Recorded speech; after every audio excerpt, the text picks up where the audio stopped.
जय श्री राधे कृष्णन मित्र हो। इस दिव्य यात्रा में आपका बहुत बहुत स्वागत है। हे भगवान कृष्ण जी, जो भी भक्त इस बानी को सुन रहे, उन पर आपकी कृपा हमेशा बनी रहे और उनके जीवन में जो भी कठिनाई हो वो दूर हो जाए। तो दोस्तों, आइए बिना देरी किए इस वीडियो के माध्यम से भगवद गीता में लिखे पुनर्जन्म और मृत्यु के बारे में सुने। तो दोस्तों, क्या मृत्यु अंत है? क्या हमारी आत्मा एक शरीर से दूसरे शरीर में जाती है? क्या पुनर्जन्म सिर्फ एक धारणा है या सच्चाई?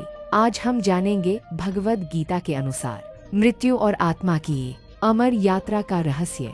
अध्याय 1, मृत्यु का अर्थ क्या है? मृत्यु शरीर का अंत है, आत्मा का नहीं। श्री कृष्ण कहते हैं, न जायते मृते वा कदाचित। आत्मा न जन्म लेती है न मरती है। मृत्यु सिर्फ एक परिवर्तन है, जैसे पुराने कपड़े बदलना। मृत्यु यह एक ऐसा शब्द है जिससे हर व्यक्ति डरता है, लेकिन क्या आपने कभी गहराई से सोचा है कि मृत्यु आखिर है क्या? श्रीमद् भगवद गीता के दूसरे अध्याय में भगवान श्री कृष्ण कहते हैं, न जायते मृते वा कदाचित नयन भूत्वा भविता वा न भूये अजो नित्य शाश्वतोयन पुराणो न हन्यते हन्यमाने शरीरे। अध्याय 2 श्लोक 20। इसका अर्थ है, आत्मा न कभी जन्म लेती है न कभी मरती है, वह नित्य है, शाश्वत है, पुरातन है। जब शरीर का अंत होता है तब भी आत्मा का कुछ नहीं बिगड़ता। शरीर और आत्मा का संबंध। श्री कृष्ण आत्मा और शरीर की तुलना कपड़ों से करते हैं। जैसे हम पुराने कपड़े बदलकर नए कपड़े पहनते हैं, उसी प्रकार आत्मा पुराने शरीर को त्याग कर नया शरीर धारण करती है। वासांसी जीर्णानि यथा विहाय नवानि गृह्णाति नरोप्राणि तथा शरीरानि विहाय जीर्णा न्यन्यानि संयाति नवानि देहि। अध्याय 2 श्लोक 22। यह श्लोक यह स्पष्ट करता है कि मृत्यु एक अंत नहीं, बल्कि एक संक्रमण, ट्रांजिशन है, एक जीवन से दूसरे जीवन की ओर यात्रा। मृत्यु भय नहीं, समझ का विषय है। हमें मृत्यु से डर तब लगता है जब हम सोचते हैं कि सब कुछ खत्म हो जाएगा, लेकिन गीता कहती है, जो खत्म होता है वह मैं नहीं हूँ, जो सदा रहता है वही सच्चा मैं हूँ, आत्मा। जब हम अपने आप को केवल शरीर मानते हैं तब मृत्यु का डर पैदा होता है, लेकिन जैसे ही हम समझ जाते हैं कि हम आत्मा है, मृत्यु एक स्वाभाविक प्रक्रिया लगने लगती है। जीवन और मृत्यु एक चक्र। जीवन और मृत्यु दोनों साथ साथ चलते हैं। जिस क्षण जन्म होता है उसी क्षण मृत्यु का बीज भी बोया जाता है, लेकिन आत्मा इन दोनों से परे है। वह तो केवल साक्षी है, देखने वाली, अनुभव करने वाली। निष्कर्ष, मृत्यु कोई शत्रु नहीं है, वह आत्मा को उसकी यात्रा में एक नया मोड़ देती है। मृत्यु वह द्वार है जिससे होकर आत्मा अगले अनुभव की ओर बढ़ती है। जो इस सत्य को जान लेता है वह न केवल मृत्यु के भय से मुक्त हो जाता है, बल्कि जीवन को भी पूरी गहराई से जीता है। आत्मा अजर है, अमर है, मृत्यु केवल उसका वस्त्र परिवर्तन है। अध्याय 2, आत्मा की प्रकृति। आत्मा अजर, अमर, अविनाशी और शुद्ध है। यह न कटती है, न जलती है, न सूखती है। आत्मा न पुरुष है न स्त्री, वह शुद्ध चेतना है। अविनाशी तो तद्विधि येन सर्वमिदं ततम्। जब कोई पूछता है मैं कौन हूँ, तो उत्तर शरीर नहीं हो सकता, क्योंकि शरीर तो बदलता है। मन भी नहीं हो सकता, क्योंकि विचार भी बदलते हैं। नाम, पहचान, रिश्ते सब अस्थायी हैं। तो फिर मैं क्या है? मैं हूँ आत्मा, जो साक्षी है, जो अरोल है, जो सब कुछ जान रही है, पर फिर भी कुछ में नहीं उलझती। आत्मा का स्वरूप। भगवद गीता अध्याय 2 में श्री कृष्ण कहते हैं, अविनाशी तो तद्विधि येन सर्वमिदं ततम् विनाशम अव्ययस्यास्य न कश्चित् कर्तुमर्हति। अध्याय 2 श्लोक 17। अर्थ, जिससे यह पूरा ब्रह्मांड व्याप्त है, वह आत्मा अविनाशी, इंडिस्ट्रक्टिबल है, कोई भी उसका विनाश नहीं कर सकता। आत्मा पर कोई प्रभाव नहीं पड़ता। नैनन छिन्दन्ति शस्त्राणि नैनन दहति पावकः न चैनन क्लेदयन्त्यापो न शोषयति मारुतः। अध्याय 2 श्लोक 23।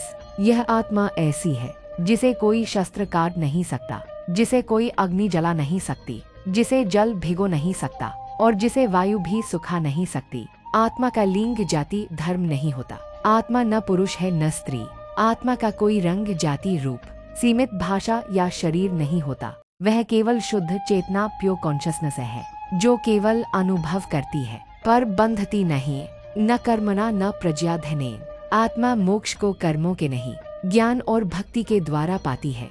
आत्मा स्वयं को देख नहीं सकती पर अनुभव कर सकती है। जैसे आंख सब कुछ देखती है पर स्वयं को नहीं देख पाती, वैसे ही आत्मा सब कुछ का अनुभव करती है पर स्वयं को केवल ध्यान, ज्ञान और अंतर्मुखता से पहचानती है। आत्मा सर्वव्यापक नहीं पर सर्वज्ञानी है। आत्मा एक समय में एक शरीर में होती है। आत्मा अनादि लेकिन वह ब्रह्म की ओर बढ़ सकती है।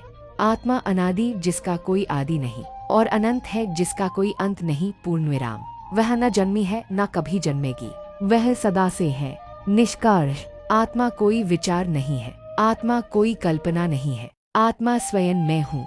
जब तक हम स्वयं को शरीर, मन और नाम से जोड़ते हैं हम भटकते रहते हैं, लेकिन जिस दिन हमें यह अनुभूति हो जाती है कि हम आत्मा है, उसी दिन से हमारा जीवन बदलने लगता है। आत्मा शुद्ध है, नित्य है, निरंतर है, वह नष्ट नहीं होती, केवल अनुभव होती है। अध्याय 3, पुनर्जन्म क्या है। मृत्यु के बाद आत्मा अगले शरीर को धारण करती है। नया जन्म पुराने कर्मों के अनुसार होता है। जैसे किसान फसल काटता है, वैसे आत्मा अपने कर्मों का फल भोगती है। मृत्यु यह अंत नहीं है, बल्कि आत्मा के अगले अध्याय की शुरुआत है। शरीर मिटता है, लेकिन आत्मा अपनी यात्रा जारी रखती है। यह यात्रा ही है जिसे हम पुनर्जन्म, रिबर्थ कहते हैं। क्या आत्मा सच में दोबारा जन्म लेती है? हाँ, भगवद गीता के अनुसार जब शरीर नष्ट होता है, आत्मा उस शरीर को छोड़कर एक नवीन शरीर में प्रवेश करती है।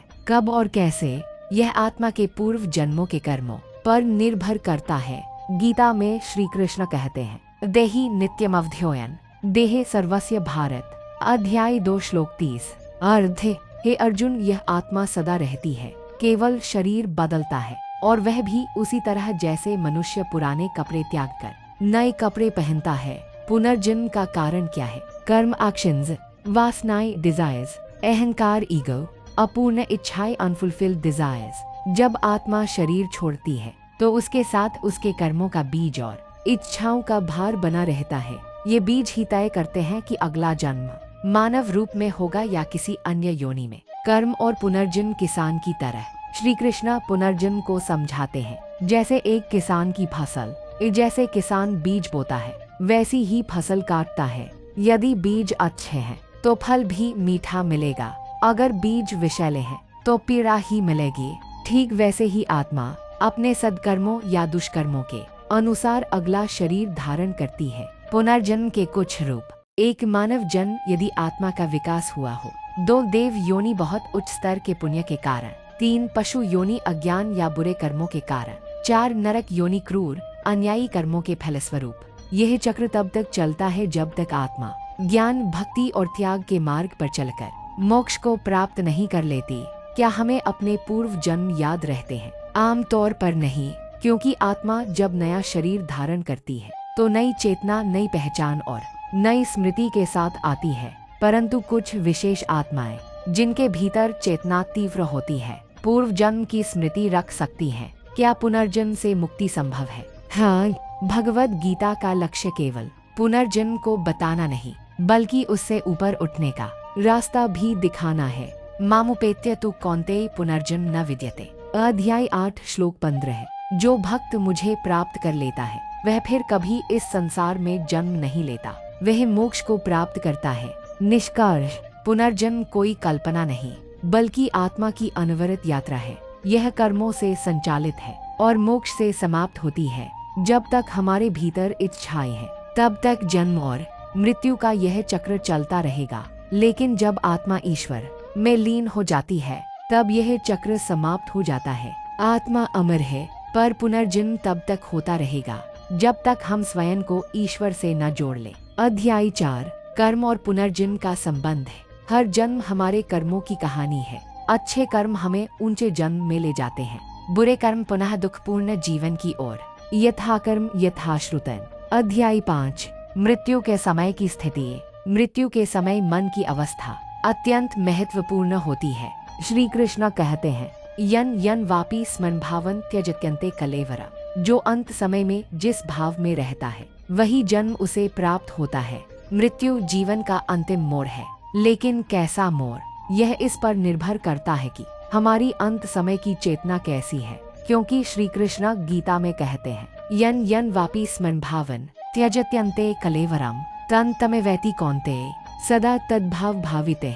अध्याय 8 श्लोक 6। भावार्थ है अर्जुन, जो व्यक्ति मृत्यु के समय जिस भाव का स्मरण करता है वह उसी भाव को प्राप्त करता है, क्योंकि जीवन भर वह जिस विचार में लीन रहा वही उसकी अंतिम यात्रा का मार्ग बनता है। मृत्यु के समय मन की स्थिति क्यों महत्वपूर्ण है? क्योंकि अंतिम क्षण में जो विचार, जो स्मृति, जो भावनाएं मन में होती है वही आत्मा को अगले जीवन की दिशा में ले जाती है। एक वृद्ध व्यक्ति की आंखें बंद होती जा रही है, उसके सामने जीवन के अनुभव फ्लैशबैक की तरह दिखाई दे रहे हैं। जीवन भर के संस्कार उस क्षण में जागते हैं। मृत्यु के समय हमारा सच सामने आता है। कोई बाहरी मुखौटा नहीं बचता, केवल वही भाव बचता है जो जीवन भर हमने अपने भीतर पाला है। यदि मन ईश्वर के प्रति श्रद्धा में लीन है, आत्मा दिव्य मार्ग की ओर जाती है। यदि मन मोह, भय या क्रोध से भरा है, आत्मा उसी अधर में फंस जाती है। एक आत्मा प्रकाश की ओर जाती है, दूसरी अंधकार में उलझी हुई। ईश्वर का स्मरण अंत समय में कैसे हो? श्री कृष्ण गीता में कहते हैं, अंत काले च मामेव स्मरण मुक्त्वा कलेवरम यह प्रयाति स मद्भावन याति नास्त्यत्र संचय। अध्याय 8 श्लोक 5। भावार्थ, जो अंत समय में केवल मुझे ईश्वर को स्मरण करता है वह मुझे ही प्राप्त होता है, इसमें कोई संदेह नहीं है। इसलिए जीवन भर भक्ति, जप, सेवा, ध्यान ये केवल कर्म नहीं बल्कि मृत्यु के समय की तैयारी है। लेकिन मृत्यु के समय स्मरण कठिन क्यों होता है? क्योंकि उस समय शरीर में पीड़ा होती है, सांसें कमजोर होती है, मन भटकता है, स्मृति क्षीण हो जाती है। इसलिए जो पूरे जीवन ईश्वर को याद करता है वही अंत समय में भी उन्हें याद रख पाता है। ध्यानमग्न साधक, उसके भीतर एक सुनहरा प्रकाश उभरता है। आध्यात्मिक अभ्यास का उद्देश्य क्या है?